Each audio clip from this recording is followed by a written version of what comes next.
Welcome back to another edition of Ramblers Radio, of course, brought to you by Smoke and Code. I am Smoke. I'm here joined by my guy, Darth Jaden 1, as always, also known as Code, but you know as Code. We are here once again. We have another surprise topic for you this week. It's not going to be very centralized. It's going to be kind of all over the place. But that's what we have planned. We're not going to talk about D23 too much. We do, of course, have to talk about it because it's the main subject in town right now. But after that, we're going to get into our surprises. Anyway, Code. Yeah. How are we doing? We're doing good, buddy. We dang, and then right as you start talking to me, my camera unfocuses, which is great. Great webcam, guys. Logitech, it's really good. So this week, pretty good. Start of school, so not great, but you know, it was decent. Can't really complain too much about that. But we're here, and we're gonna record. And we're going to record our favorite show. It's better than any show in Star Wars. Yes. Subscribe to the channel. This is true. By the way, subscribe to the channel and leave a like. And if you're on Spotify, which is like 20% of you, but if you're on Spotify, leave us a rating. It would help us a lot. It won't focus.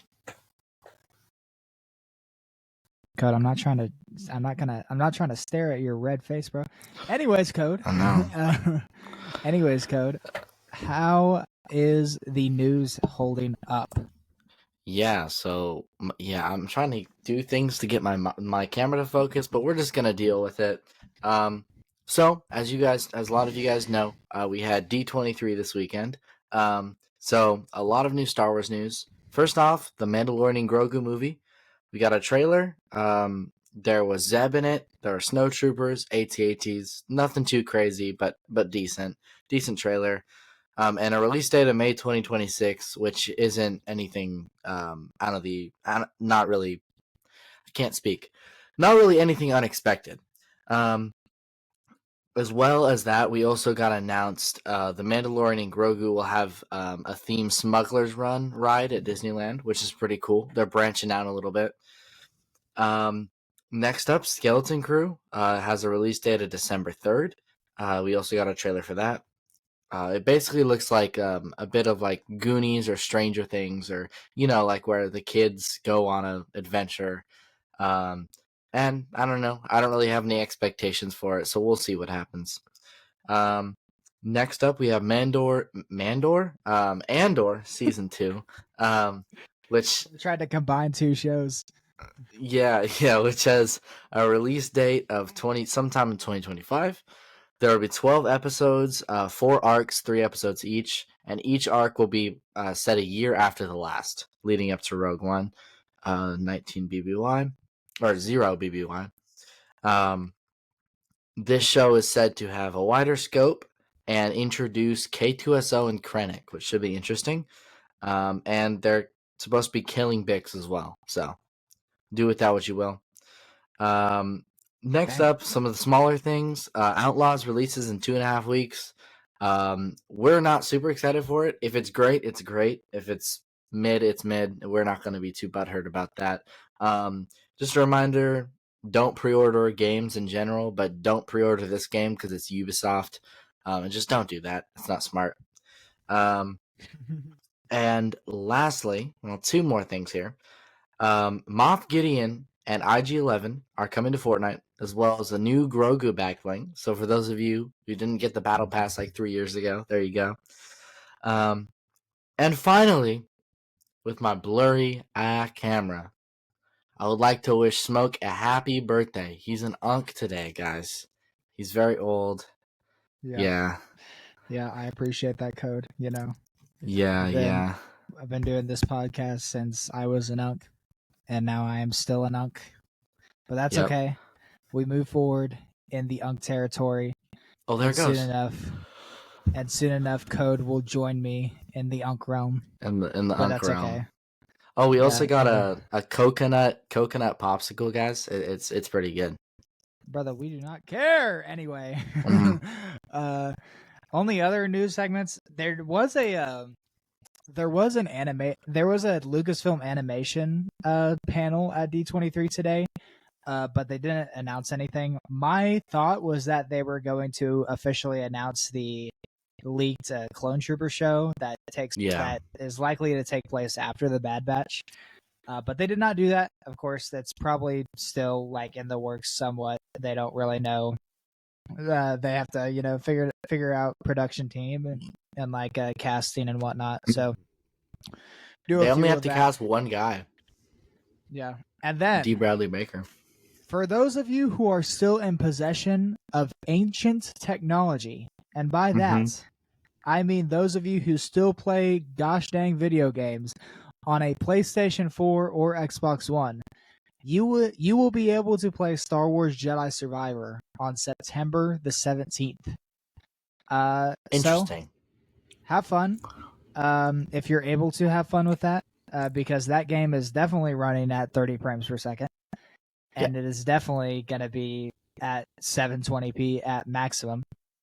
Yeah. So do what you will with that, because if Jedi Fallen Order was running at that on a standard one, you dang sure feel like Jedi Survivor will too. So yeah. Also, if your console explodes, we're not liable. Yeah. Leave it to EA, as always. Yeah. Anyway, that is going to be it for our news segment.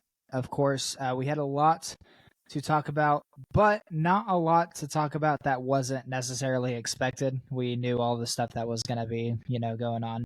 A lot of stuff that we thought was going to happen that wasn't, say animation, for example. But that is going to be it. We, of course, have Mando movie, have Andor Season 2, which I'm really excited about, specifically because it's going to cover so many years of, content.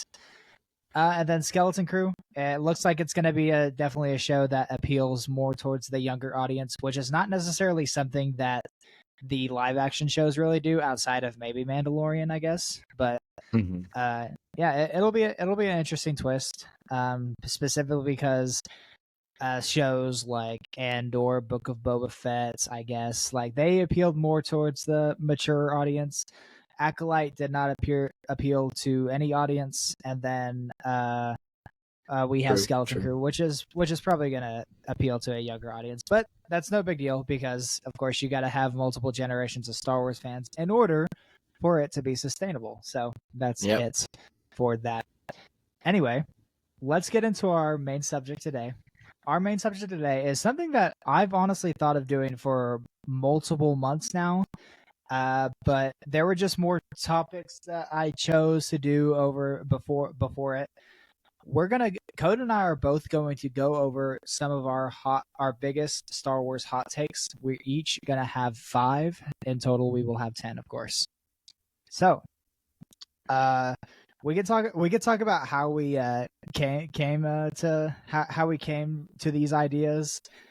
For me, I didn't want to be too narrow in terms of ideas or timeline. So, like, for example, I didn't want to have multiple hot takes that had to do with prequels, or multiple hot takes to do with originals. Say multiple that had to do with any project, for example. I tried to have some diversity in terms of having one for like difference and not have multiple. And then plus, I didn't want to have multiple of the same idea, saying like, oh, this character is not very good. Oh, and also that character is not very good, and have them like be these separate hot takes. I just found that to be kind of boring, and I just want it to be very entertaining to watch. For sure. Jar Jar's a bad character. My number 2 hot take: Mace Windu's a bad character. Like that's just kind of boring to listen to. So I tried to be sort of diverse in terms of my ideas as well as the content. And Code. Yes. Yeah, same here. I didn't really think too much about it when I was making them. But they are all different. I have 2 that I guess you could say are similar, but they're not necessarily the same. But yeah, I think mine are pretty diverse as well. I think this is going to be a pretty fun episode. Yeah. All right, Code. If you may, I will allow you to go on your first one. Of course, we're each going to present our hot takes, and then we will take time for the other to respond and have back and forth conversation if it deems. So yeah, let's get started. Okay, so this is one that people who know me know I have this hot take. I haven't really ever I've talked about it with you before, but I've never really gotten your opinion on it. My first hot take is that Luke's arc in The Last Jedi is incredible. That's my first take. Yeah. Do you want to? You Okay, to expand on he just that? agrees. Yeah. I thought you were gonna say something, but that's fine. So basically, you were given hot takes, yeah, man. You got to back it up. You yeah, know? yeah. Okay, so it's a great arc. The reason is I think a lot of people really misremember who Luke Skywalker actually is, and a lot of people sort of have this like idea in their head that he is this benevolent being that has done no wrong and that will do no wrong, and he's perfect. And that's not necessarily true. If you actually watch the original trilogy, you can see that Luke actually goes through a lot of trials and tribulations. One of those including temptations with the dark side, as well as controlling his emotions. This being said, he also became the savior of the galaxy at like 22 years old. This put like an immense amount of pressure on him, I'm sure. And he probably felt that everyone sees him as this perfect Jedi that gets everything done and does everything correctly. It's like a really great person who can do no wrong. And that pressure can sort of get to a person when you really can't make mistakes, you can't do anything wrong. And eventually, I wouldn't say he snaps, but he makes that mistake. And this is, in my opinion, the weakest part of the arc. But he does try to kill Kylo, kind of. If you get the Luke POV, you get the Kylo, and then you get the middle POV. And I don't think Luke was as brash as Kylo thinks he was, but he definitely considered it. He turned on his lightsaber. He was thinking about it, but he held back. He was restraining himself. And then everything went to crap, as we know. He obviously felt a lot of guilt for this, that he wasn't able to live up to this being this perfect Jedi, and that he made a mistake. And he locks himself away. He locks himself away because he has so much guilt. He thinks, I'm not Luke Skywalker. This isn't Luke Skywalker.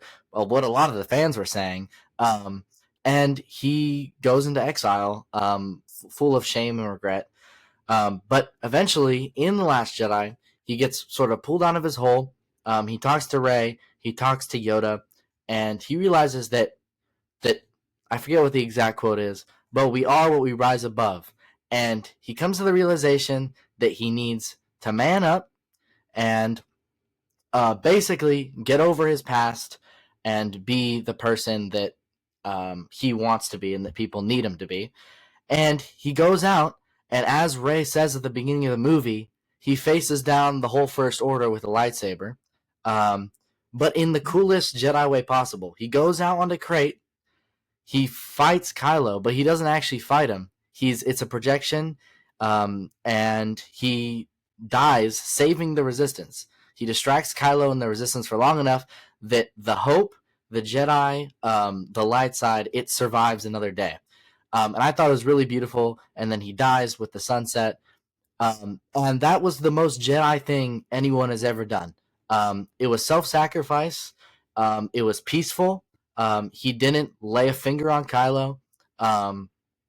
And he got to make amends, and he became at peace with himself. And I think it was really great that Luke at the end of that movie really became what a lot of people thought he was at the end of Return of the Jedi. And I think they did it really well. I kind of rambled on, but that's basically what I think about that. Yeah. That take is something that I can sort of get behind. I do agree with your point about how Luke, most of the audience see Luke as this perfect being and whatnot. When they literally forget about how he was literally about to kill Darth Vader in Return of the Jedi, like people do overlook that, and they think like, oh, it's not. Oh, he's like. He goes through this point of salvation. Oh, he's not going to go back, right? Like, no, that applies to, basic life as well. Like, you can convert to something, but you will still have troubles with some things that you did in the past. It's And another thing is that the reason why they don't like it is because they compare the sequel trilogy Luke to that of Legends post Return of the Jedi, where he is viewed as this like like Christ-like character and whatnot. And yeah, though it's okay to view it like that. Like we see it in some ways. Like Luke in the Battlefront 2 campaign is like viewed as this like uh, perfect figure, even though it's not something that a lot of people know because Battlefront 2 campaign was not entirely too popular. Same thing with like Book of Boba Fett Luke and whatnot. Something that I don't like about sequel trilogy Luke is that I don't really like how he sort of acts like a whiny child, like in the beginning of The Last Jedi. That's something that I couldn't really just get behind. But I do agree with the fact about how he does not want to go back to the Jedi because he basically something that he was tempted to do basically ruined everything. Like that to me that makes sense. And like even though you can disagree about how his reaction to Ben Solo's nightmares and whatnot, but in that sense, like you gotta, and even then, like Luke has never had experience of like being tempted to the dark side that much in terms of somebody else rather than himself. So to me, that is a take that I can sort of get behind. It's not necessarily something that I think is perfect, but I don't by no means do I think it's bad. It's not bad at all. For sure. Eyes. Yeah. My first take. It's something that I've directly told you, I'm pretty sure. Mm-hmm.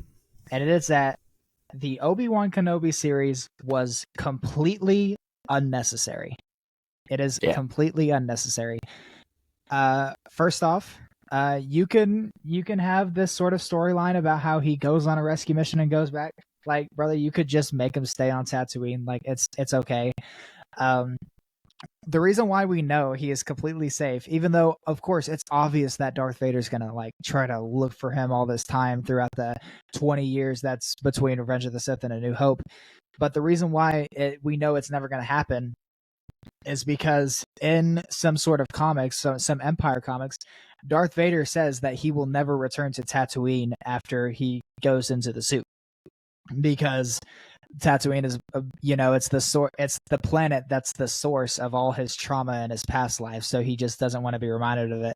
It goes to the same hands of like that comment where he meets 3PO and stuff. He's just like, oh, let him go and whatnot. It's something that I haven't directly read, but I've learned about. And another thing another thing that I sort of criticize, even though it's not necessarily too bad, I think, because it's a great idea, they sort of bandwagon off of the Cal Kestis idea about how Obi-Wan has this traumatic moment, so he just decides, the Force needs to be left behind and like the Jedi are done. And then he relearns because he's inspired to do something that he feels like he's obligated to do. It's just, to me, for some reason, to me, it just feels like, one, it's completely fan service, which, was obvious. Like, there was no reason to bring Obi-Wan back besides that, because people really like Ewan McGregor and they wanted to see Hayden Christensen come back, even though he's Darth Vader and not Anakin. And then two, it just seemed like it was another excuse to expand Inquisitors into live action, which I believe I believe this show was the first time that we ever saw Inquisitors in live action. And even though it's cool, it's deserving to see them in that because, of course, they're big characters in this point of time. To me, it just doesn't seem like Obi-Wan's here. Even though he's a changed man from the beginning to the end of the show, it just seems like nothing really happens. And to me, it just feels like, why did we need to see this? Like, it's cool to see Ewan McGregor as Obi-Wan again, but like the plot just doesn't really feel like it like alters because of the show. And that's the reason why I don't think it was necessary at all. Yeah, I completely agree. I think it could have been done really well. It had a lot of potential, but I don't think it was necessary at all. If you watch Revenge of the Sith and then A New Hope, it makes perfect sense. I mean, Obi-Wan was waiting for Luke to get to an age where he can train him. He goes on the mission, and he sees Vader again, and they fight, and they act like they talk like they haven't seen each other since Mustafar. So it's not, we didn't need this show whatsoever. and I think that really holds the show back. Vader can't lose because of the one line in A New Hope. Obi-Wan can't die. Leia can't. Obviously, Leia won't die. Luke's not going to die. There's no stakes, like especially in that finale. The finale, we know Vader and Obi-Wan will not be seriously harmed in this fight. We know Luke, Owen, or whatever her name is, Baru will not be hurt. Baru, yeah. the one who makes the blue milk. Who they will not Reva be hurt with the gaffy stick. yeah, that. So it's just a lot of this show feels very stakeless because we know what the outcome is going to be at the end of the day. And Obi-Wan's arc, again, like you said, it's just a much worse version of Cal's arc in the first game. And there's not really, it's not really a progressive game, like getting his powers back. He's sort of like this crippled man in the first two episodes, and then he faces Vader, and then he gets burned, and then in the Inquisitorius episode, he's powerful again, and then the next episode, kind of nothing happens, and then finale, he's even more powerful again. Like there wasn't really any sort of like build up or payoff to like him regaining his connection to the Force, and I just felt that it was done a little too like rigid. That's something I don't bad really show. like about the story. It didn't need to happen. That's another thing that I don't like. It seems like Obi-Wan's reprogression of the Force really only took place in like 2 episodes. Like in the Inquisitorius episode, which I believe was episode 4 of the show, he's shown that he is really getting his powers back. He's still like on the fence, of course, but he is showing clear progression. Episode 5, he doesn't use the Force at all. He's just used as like a what word am I looking for? A distraction. He's just using distractive tactics and whatnot. And then episode 6, he just magically because like, he becomes, if I don't succeed, then Leia's going to be in danger. He just because like God mode to me, that just doesn't make too much sense. Yeah, dude. But yeah. And that finale, he literally becomes peak Obi-Wan. Like he's never been that strong, and he just does it. He has like that anime moment where he's getting crushed by the rocks, and he sees all the visions of all his happy moments with Leia and Anakin, and then he's like, bah, pushes through. Yeah, hella super corny. I don't really think it makes sense that he beat Vader in the last fight. Even though he shouldn't have beat Vader, of course. It's Vader's peak, and Revenge of the Sith, Obi-Wan would not have beat a suited Vader at this point in the timeline. So I don't know why this old Obi-Wan can. But you know, whatever. Yeah. Yeah. All right, let's move on to your next one. Okay, my next one. Let me check my list here. Okay, this is a spicy one. A lot of people aren't going to like this one, especially a lot of you prequel purists out there. Hayden Christensen is a bad actor. Okay. Yeah. Don't crucify me yet. Yep. Don't crucify me yet, guys. I don't think he's the worst actor in the world. And I know a lot of people say, oh, he's not a bad actor. He was just given really bad direction by George, which is true. He was given very bad lines and very bad direction.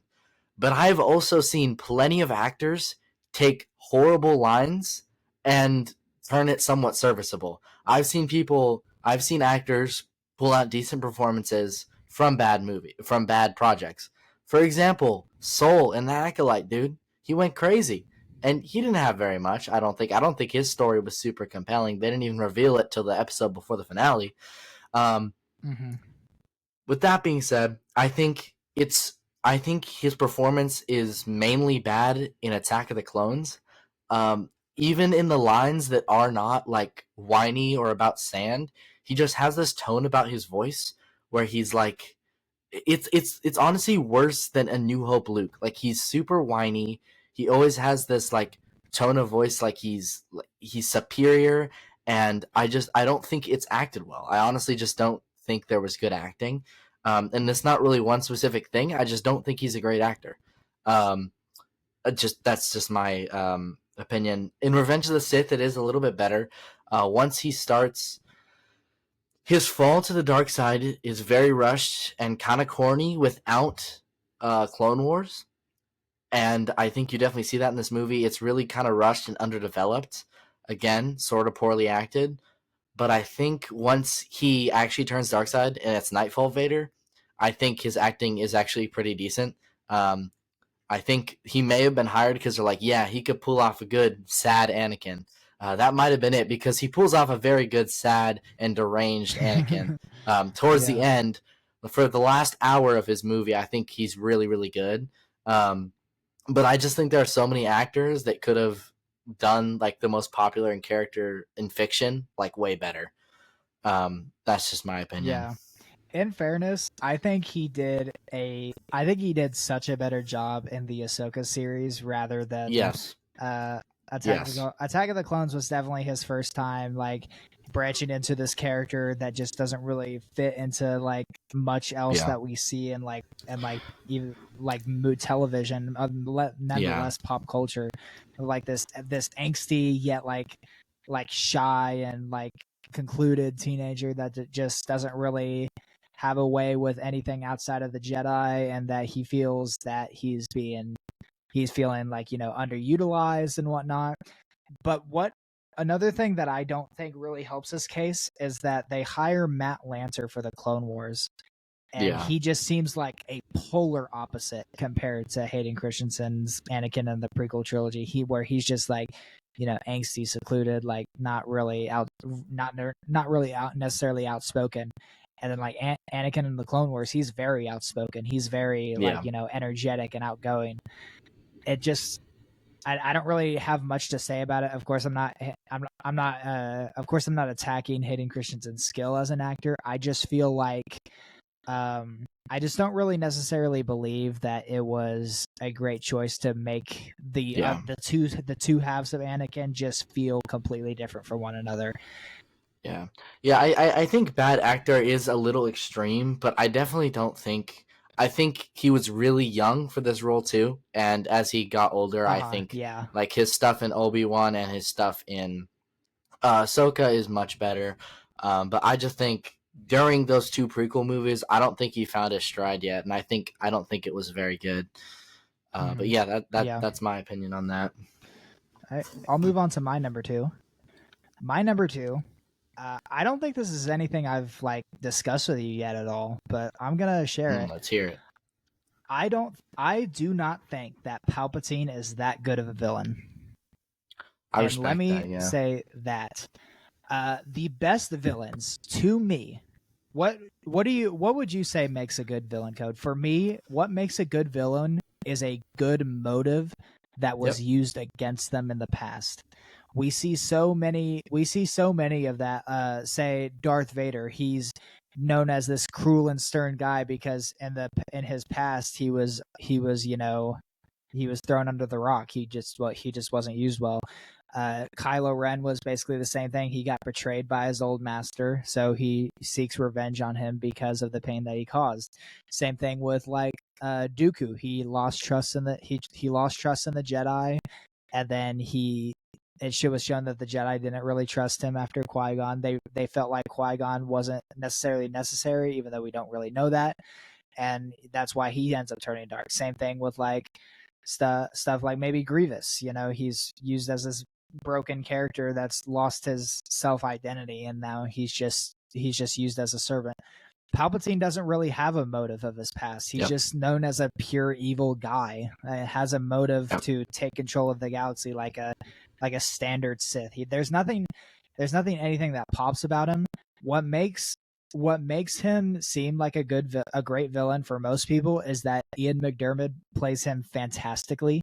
He's just fantastic as that character, about his seclusion, but also his manipulation. The dialogue around Palpatine is always amazing.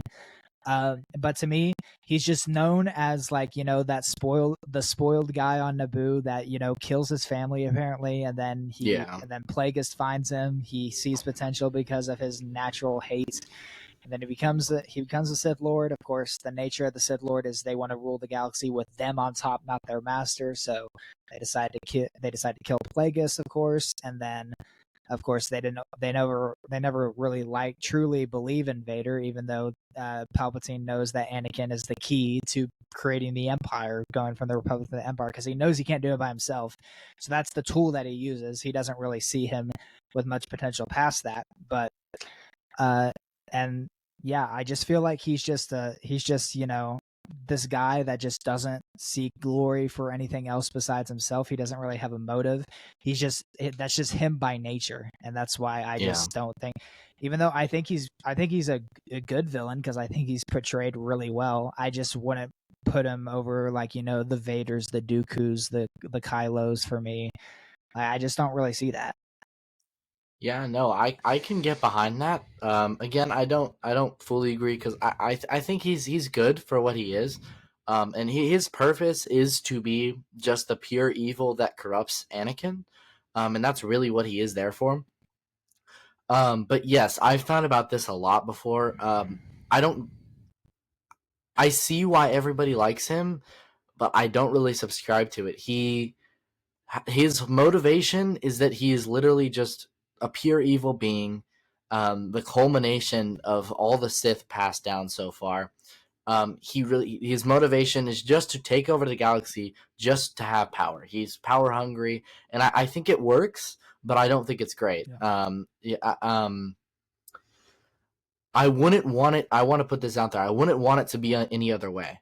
I don't think he's great, but I wouldn't want it to be any other way, because I think that's why he works, is that he's not necessarily a developed character. He's just a force of pure evil.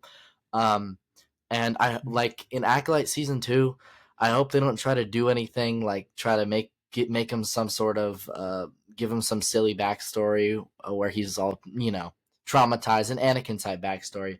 I think it works. But I don't think it's compelling. It's not compelling. There's not a story. There's no motivation. There's nothing that happened to him. He just does things just because he wants to. Yeah. And by no means do I think he's bad, because I think he's good for the role he is. I just don't think there's any qualities about him that make him great. Exactly. That's what I'm saying too. Yeah, I don't think I think he needs to be who he is, but I think there are a lot of other villains that are better. Yep. Yeah. That's my second one. Okay, my next one is sort of akin to my first one. I think Fallen Order, Cal Kestis's arc, is the best arc in Star Wars. The best development in Star Wars. Oh! Did I actually? Oh my goodness! Okay. Oh no! We should talk about one of mine. I'll show you. I say JFO is the best Star Wars story ever created. Yeah, dude. Bro. We share the same one. Dude, it is. I mean, I know you agree with this. God, Cal is just. Cal's a top. If Cal isn't in your top 2, you have the wrong list. His arc. I'll go first. His arc is amazing. Say what you will about the rest of the story. I personally think Jedi Fallen Order story is very, very good, at least a 9. It's a little MacGuffin chase, so I know some people don't really like that. But personally, I love it. Especially Cal's arc. That is the main thing in that story that really brings you in. I think Survivor does the other characters a little better, but Fallen Order does Cal wonderfully. He starts as this character in Baraka, this not disgruntled Jedi, but he's sort of lost his way, lost his connection with the Force. He's very traumatized. And throughout, to put it in summary, throughout the course of the game, he regains his connection to the Force. He learns to trust other people.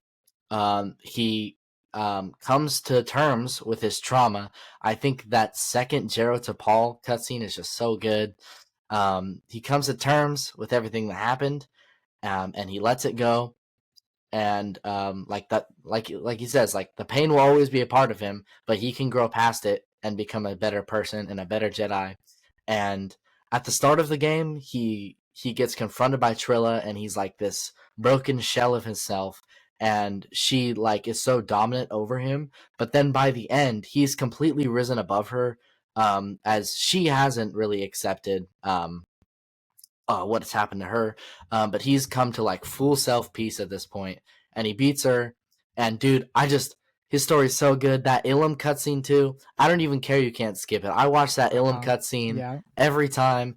It is so good. Where he learns. Oh God, it's just so good. You're gonna talk about it, so I'll let you say some things here.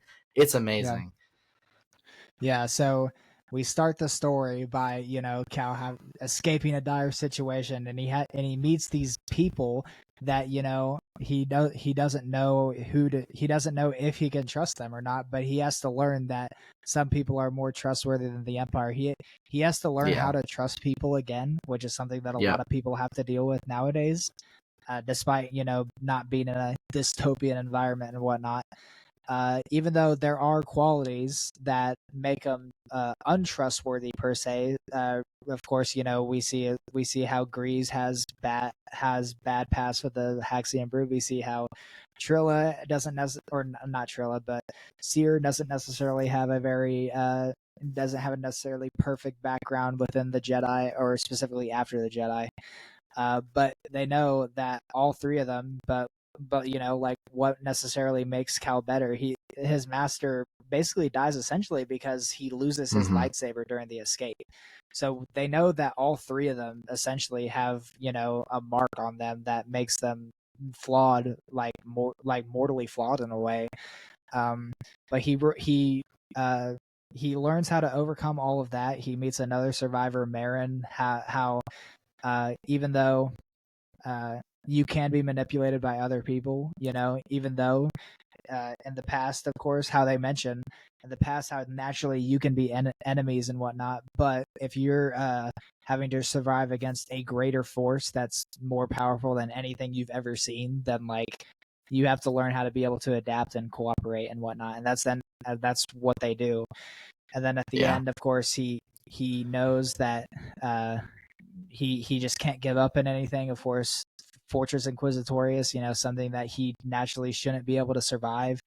He knows that it's either that or the galaxy is just in doom for danger, and he does that. And then and then after that, he makes the selfish choice because he knows even though it could be good, that making a new Jedi Order could be a good thing, it's also not very great if that Jedi Order becomes crumbled again, and then what do you do after that? So he knows, and it protects the children too.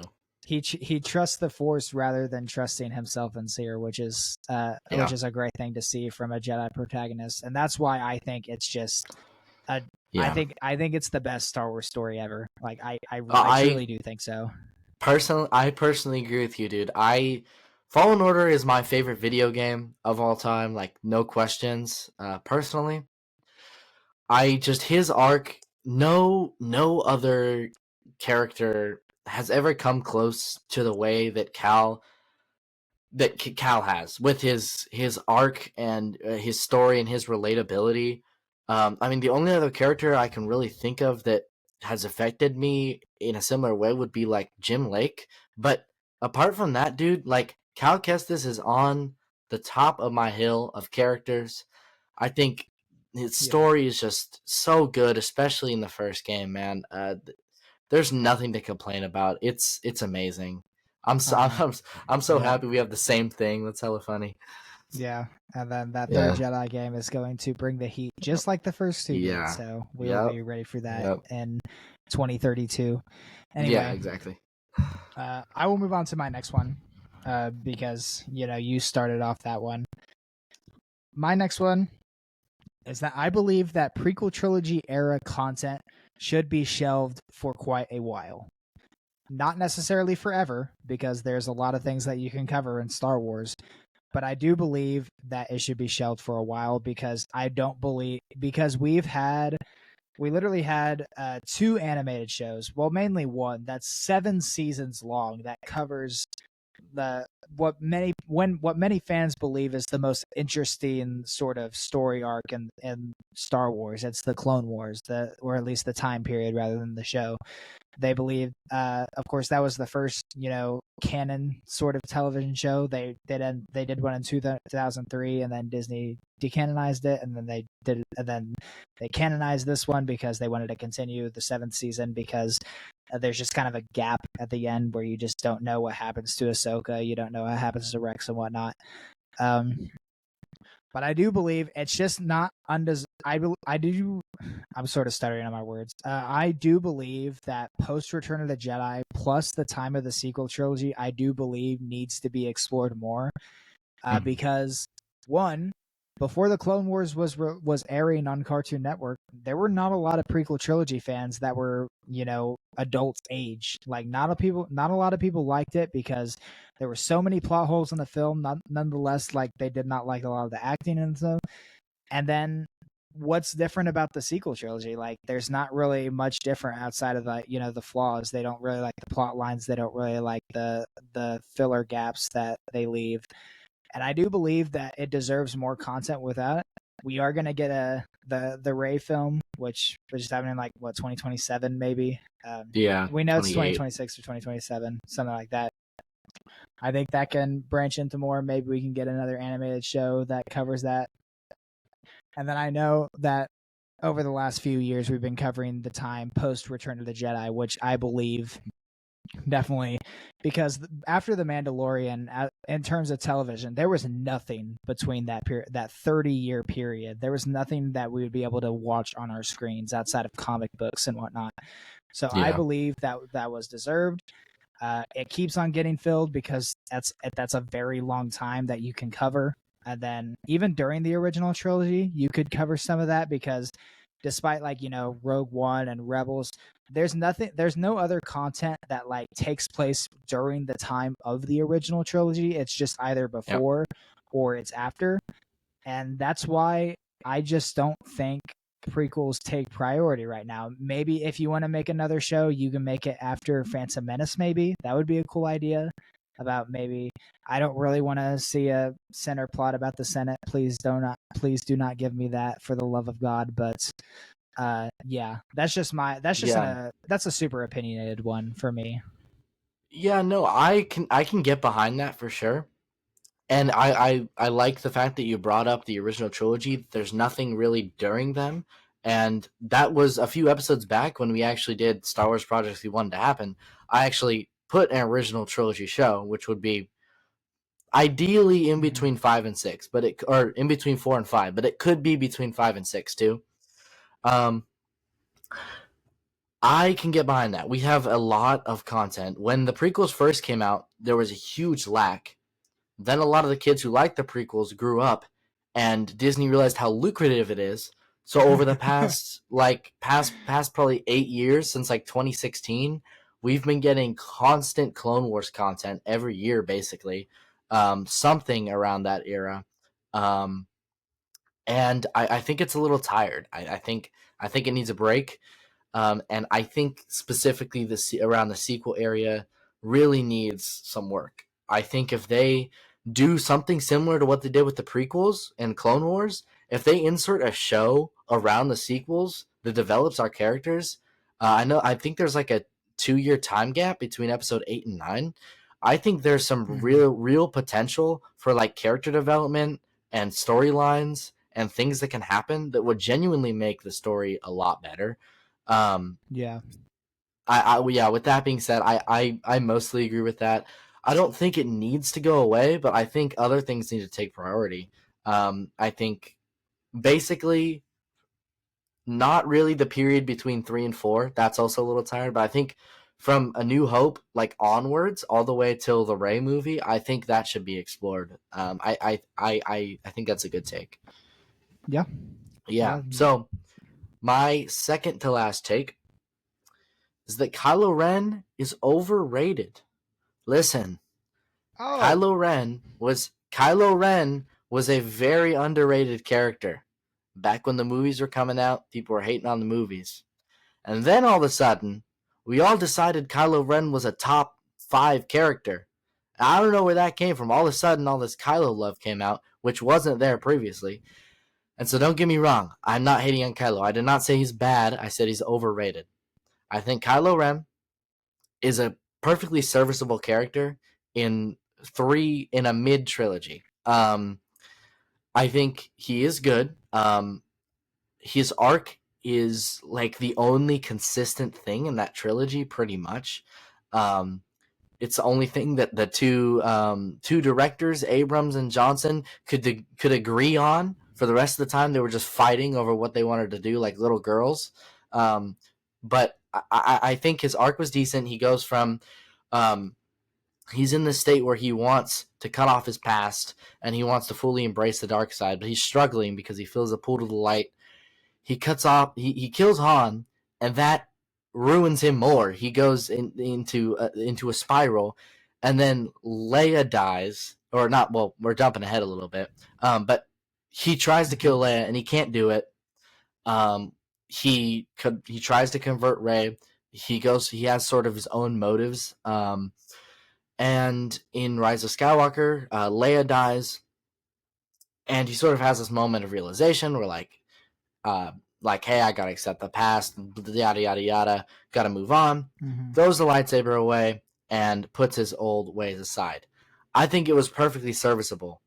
Is it in my top 10 arcs, character arcs in Star Wars? Probably not, but I think it was pretty good. But it's not great, especially when your main antagonist gets beaten in the first movie, because then the stakes are kind of just not there.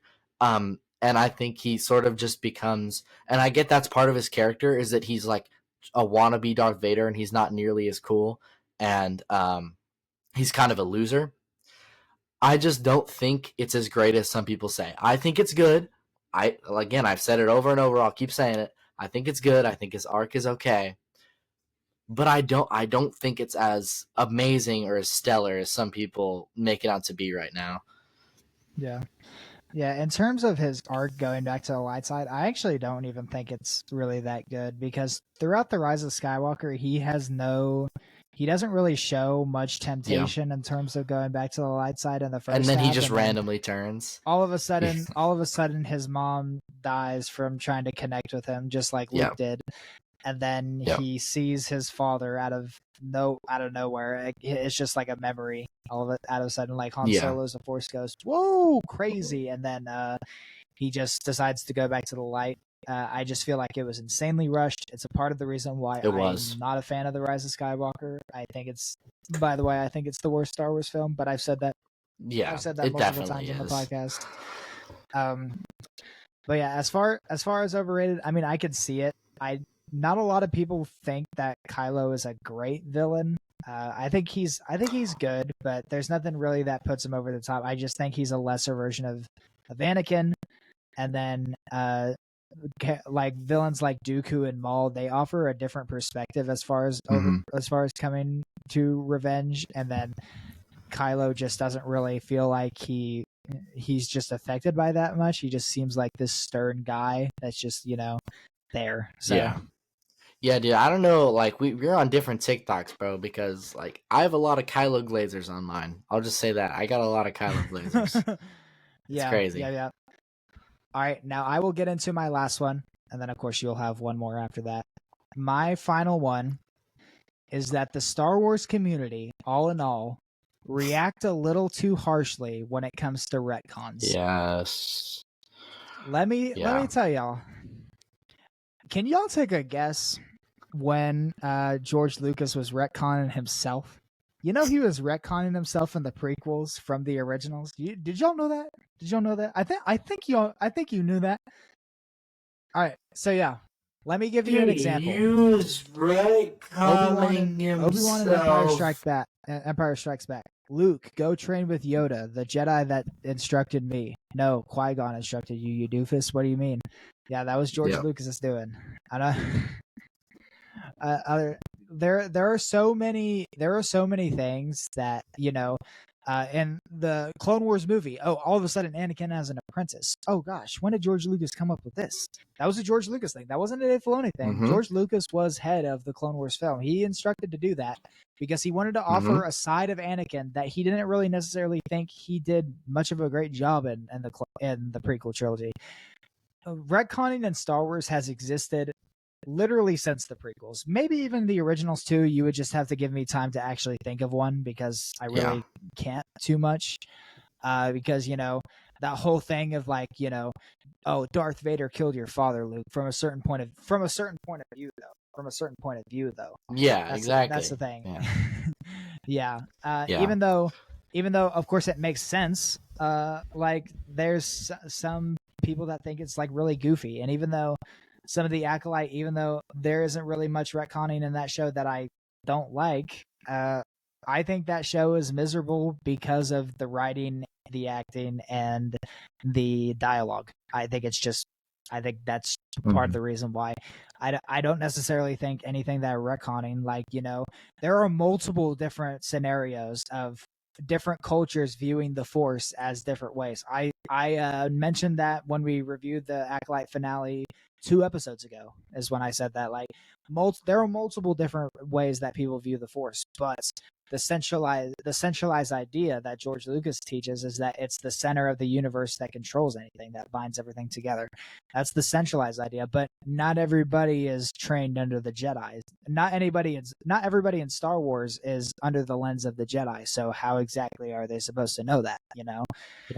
So that's mainly it. I don't want to ramble too far because I would just waste a lot of energy on it, but I just think that retconning, and I'm not going to say it here because there's definitely one figure that does it a lot, but yeah. He's really big on YouTube. Yeah, I think I agree with you fully on this take. George Lucas, this is going to lead into my next point, that George Lucas isn't perfect. He's not necessarily like above everything that Disney does. He retconned a lot. He retconned in the originals. He retconned in the prequels.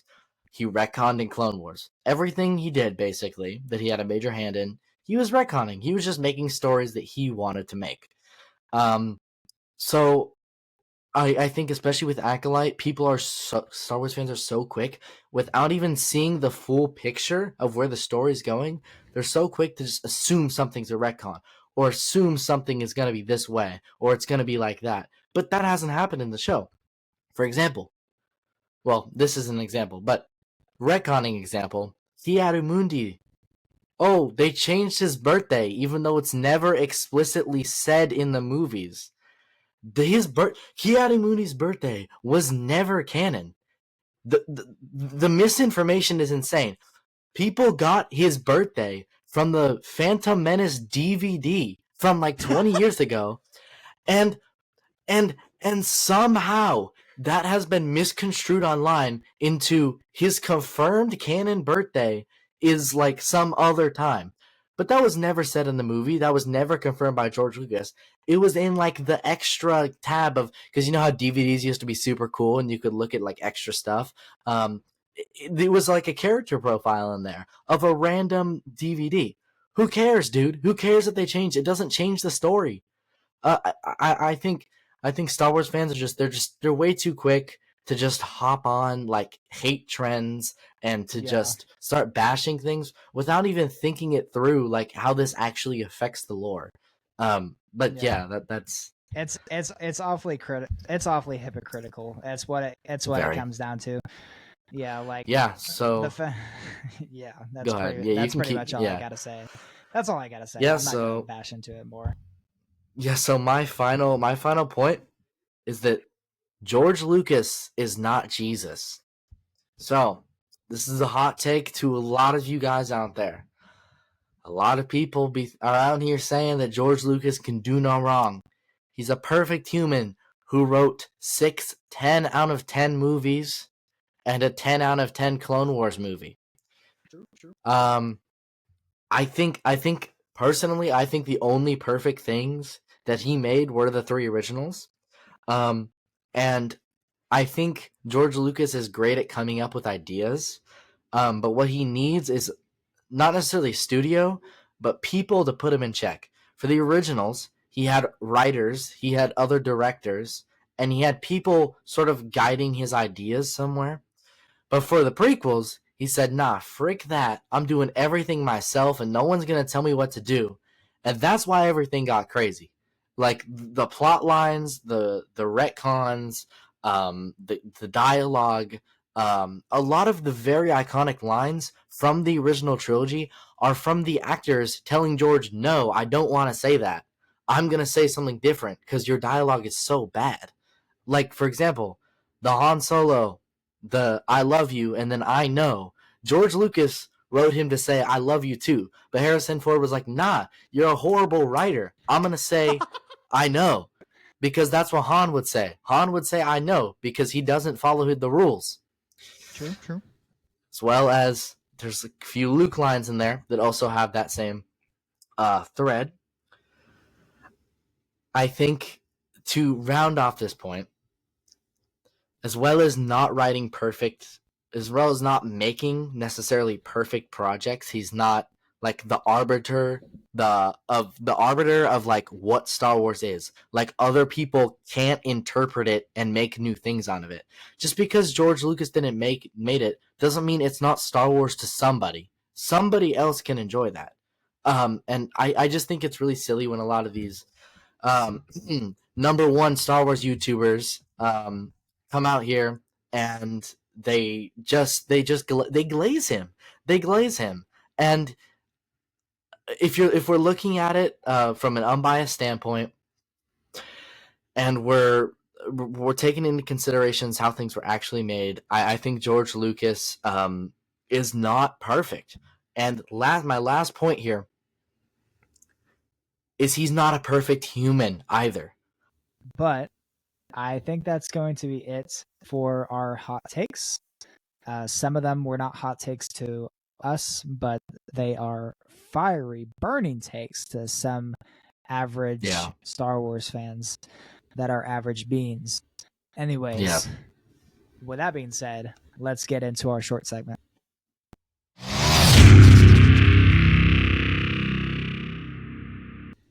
Elastigirl from Fortnite. Name me the top 9 most popular characters from Star Wars. Now it's top 9 because there was a duplicate in here. So let's do it. Yes. So you're talking about Anakin and Darth Vader, I'm guessing. I am. So that's number 2. Darth Vader, Anakin is number 2. All right, I'm gonna speed run this. Luke Skywalker, Han Solo, Chewbacca, R2-D2, Obi-Wan Kenobi. Luke Skywalker is number 9. Obi-Wan is number 3. I don't know why Luke's number 9. Chewbacca is not on here for some reason. What? And neither is C-3PO or R2, which is weird. But it's WDTN, bro. It's a good website. Trust. Yeah, DTN. It seems like it's an insecure website. Let's go Yoda. Let's go Leia. Let's go. I'll just start with those. Okay, so Leia's number 5, and Yoda's not on here. Okay, so you have your 2, 3, your 2, 3, and your 4. Yeah. Okay, and your 9, Yeah. Okay. Let's go Kylo Ren and Rey. No, there's no sequel. What the heck? What is this? Think of like the other popular villain, like pop culture wise. Palpatine? No. The one in pop culture. Darth Maul. Yeah, Maul's number 10. Okay. And your 8 is like the spearhead of animation, like the main animated character. Ahsoka. Yeah. There you go. And then this is the type of list that you make at like 2 a.m. when you just smoke like the hardest blunt, bro. This is what this is. I know. All you're missing is your number 5 and your number 7 and your number 1. Number 1, I'm missing number 1. You are missing number 1. Is it Grogu? It's Grogu. Grogu's number 1. What about Din Djarin? Okay, so no, your number 5 is in the originals and the the originals and Phantom Menace, and your number 6 is a main prequel character. Originals and Phantom Menace, Jabba. Yes, Jabba, and then you're missing the main prequel character, like one of the main characters. Qui-Gon? No. No, Padme. Padme. There you go. All right, Captain Rex, I need you to blind rank me these 6 Star Wars official soundtracks. Ooh, okay. Coming I up like first, we have The Mandalorian, and I mean The Mandalorian as a whole, not just any season. Yeah, well, all 3 seasons have great music. So, Ludwig Göransson is really good. He's really good, especially on this soundtrack. I think he does really well. It's just an iconic soundtrack, man. Whenever you hear that Mando horn, bro, the little jingle they made for it, you know immediately what's about to go down. I think they did a great job, like just composing it, and it's seeped into pop culture, which is great. I'm gonna put that at 3. I think there are better ones, like in the movies, but it's pretty great. Number 3. All right. Next up, your second one is The Phantom Menace. Yeah, so The Phantom Menace is good. Keep in mind, every Star Wars soundtrack, including the sequels and basically all the shows, is really good. That being said, The Phantom Menace is one of the weakest ones. It is carried by Duel of the Fates. Duel of the Fates is very good, but name me one other song on that soundtrack. Actually, like you can't. So for that purpose, it's gonna go at 5. Okay. Next up, we have A New Hope. A New Hope's classic. You cannot go wrong with A New Hope. The only thing that is bad about this, I guess, is that it's not as developed. It only has so many themes to pick from because the other movies build off. They take A New Hope and then they add more and more. So this movie is at a bit of a disadvantage to where it doesn't have a lot of the music it can use. That being said, I think Binary Sunsets is very good. The Force theme, it's not Obi-Wan's theme, it's the Force theme, is very good. And yeah, I think this is a stellar soundtrack. I honestly wish that I put Phantom Menace at 6. Because I don't know if this is gonna go over any other soundtrack. God, I love this movie too. This is like my favorite Star Wars movie. It hurts, but I'm gonna put it at 6. I'll put it at 6. Okay. Next up, we have The Force Awakens. Yeah, The Force Awakens is really good. The Rey theme is really good. The First Order theme is amazing. What else is in here? Nothing's coming to my head right now. The Resistance theme is very good. Yeah, I think this is a stellar soundtrack. I think John Williams took a 10-year break from Star Wars, and he came back cooking. He cooked with this. I think it's probably the best out of the sequels. The Force Awakens, the best soundtrack. No, I'm gonna do it. I'm gonna put it at number 2. It's really good. Number 2. Okay. Your fifth one is Return of the Jedi. Yeah, it doesn't get much better than Return of the Jedi. Return of the Jedi is hard carried by the victory celebration song. That song literally makes me like it makes me feel things, bro. When I hear that victory set, not the Ewok one from the original movie, the updated one is so good, dude. It's so good. The themes with Luke and Vader in there, the Ewok stuff is decent, nothing too crazy. This is a good soundtrack. I do think Attack of the Clones and Revenge of the Sith do have better soundtracks, though. Yeah, I'll put this in my 4. I'll put this in my 4. Number 4. And then you still have your number 1 left, right? Your number yeah, 1. My number 1. Your number 1 is Revenge of the Sith. Yes. That's perfect. Yes, very nice. I think the only thing I'd switch is Phantom Menace and A New Hope, but I think that's pretty good. Yep. Okay, let me add my 6th guy real quick.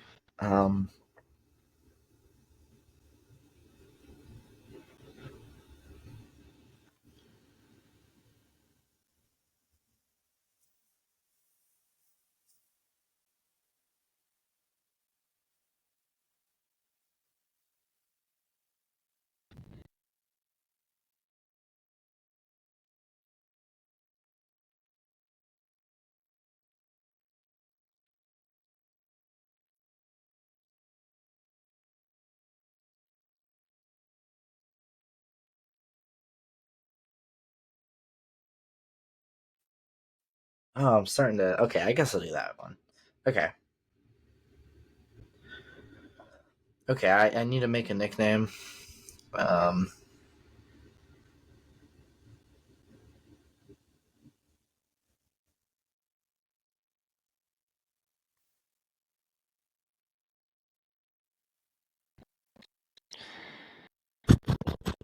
Okay, I got it. All right. Let's do it. Glup Smoko. Blind rank these 6 Star Wars characters based on how good their arc was. Okay. Okay. Coming up first, we have the one, the only Luke Skywalker. Oh, okay. So, Luke has 2 arcs, of course. One I think is quite better than the other one, but I can see them connected.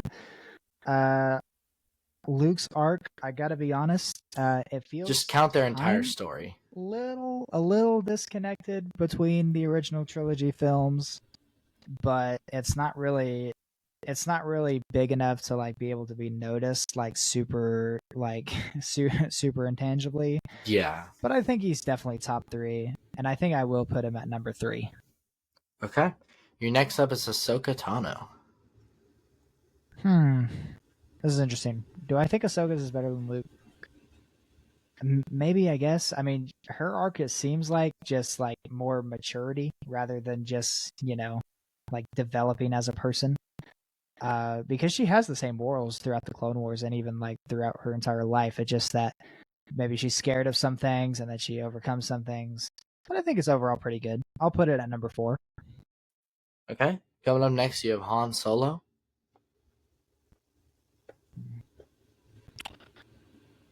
Huh. Scruffy looking nerf herder. What do I say about this guy? Han Solo, his arc, even though it can be considered good, I don't really think it's that sort of like outstanding compared to the others.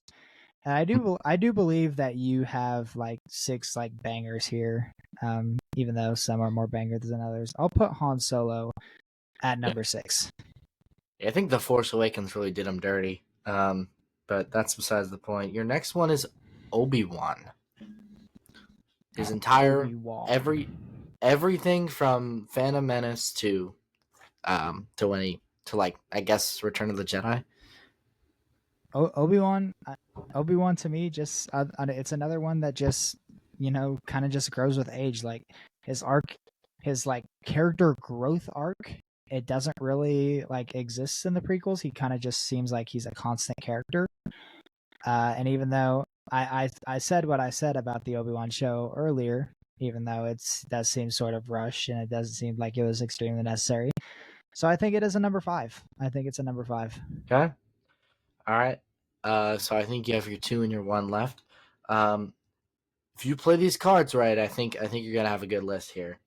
Next up is Darth Maul. Character arc. Just like their entire story from when we first see them to when they die. Like there really isn't much. Well, actually, no, there is growth with Darth Maul because There's quite a bit. He seems like he just wants to control everything, and now he just wants to stop greater power. That's his arc in the Clone Wars. Rebels, he's just kind of there. He just kind of wants to find Obi-Wan, and then he dies. But he looked cool when he died, right, guys? He looked cool. Yeah. So yeah, I think he's. I'll just put him at number 2. Yeah. Yeah. Good choice. Your number 1. It's the best arc in Star Wars, Cal Kestis. Padme Amidala. No, I'm kidding. Yeah. Nice. Nice. Very nice. Hold on. It's getting dark, so I gotta turn on my light. It's getting dark for you. It's dark for me. Yeah, I know. Put John Boyega out there. I can't see, bro. Anyway. I know. It's crazy. What time? All right. It's 7:30. We're gonna do one more short. The last thing we're gonna do. I'm going to name Star Wars actors, and we need to determine if they are a legend, or in the basis of Star Wars, if they are a legend, a star, or they're just another actor in the series. Okay. All right. Let's see the intro. Let's see it. Are these Star Wars actors going to end up as a superstar, a legend, or just a guy? First off, we have Billy D. Williams. Oh man, honestly, I think a lot of those original trilogy characters are going down as superstars. I mean, his charisma. I mean, say what you will about the character, there's not much there, but his acting and his charisma is like top notch. Mm-hmm. I don't know what you think, but yeah, I mean, for me, like sticking with the character as long as he has, outside of Solo, because they had to make it a younger version. Sticking with the character for as long as he has, I think definitely deserves warrant for that. Mm-hmm. And if it gets to the point where you picture this character, you think of the actor instead of something else. Yeah. I think that does make you a legend for sure. Yeah, I think he definitely he is a legend for sure. Yeah. Yep. Next up, we have Natalie Portman. She can go in the middle tier, which okay, so it's superstar, legend, and then but honestly, like I don't know. I don't think she goes up there with your Mark Hamill's, Harrison Ford's. I will say when you think of Padme, you think of Natalie Portman, but like outside of the prequel trilogy, she hasn't done anything with the character. Well, she hasn't really had a chance to do anything with the character, but yeah, I think she gets some recognition because when you think of the character, you do think of her name. But with that being said, she's not at the level of an icon to where she's universally recognized, like Billy D. Williams or Harrison Ford and things like that. Just being associated with this franchise. Yeah, I think that middle tier is good. She doesn't. Oh my gosh, she has not done anything extravagant outside of just being on screen. Yep. Hey, that's extravagant in and of itself. All right, next up, John Boyega. Just a guy. Just a guy. You think? I love John Boyega. Do you think he could have been a legend if they made him? Yeah, he's a great actor, dude. He's a great actor. I've seen some of his other movies. He's really good. And they did him dirty. They gave him a somewhat okay arc in the first movie, and then it devolved so bad. Yep. I think as an actor, I think he'll be remembered by Star Wars. He is a pretty iconic actor of like our generation of Star Wars. But I don't think he lives up to the Hayden Christensen's, Ewan McGregor's, those type of guys. I don't know what you think though. So he's just a guy. Yeah, I would say. I think in 10 years, he had a potential. He had a Yeah. potential to be a star. He could have been, but they kind of just wasted him away in different ways. Yeah. Next up, D. Bradley Baker. Oh man, he's a superstar, dude. He voices all those. When you think of the clones and you think actor, you don't think of Tamora Morrison. You think of D. Bradley Baker, and there's a reason for that.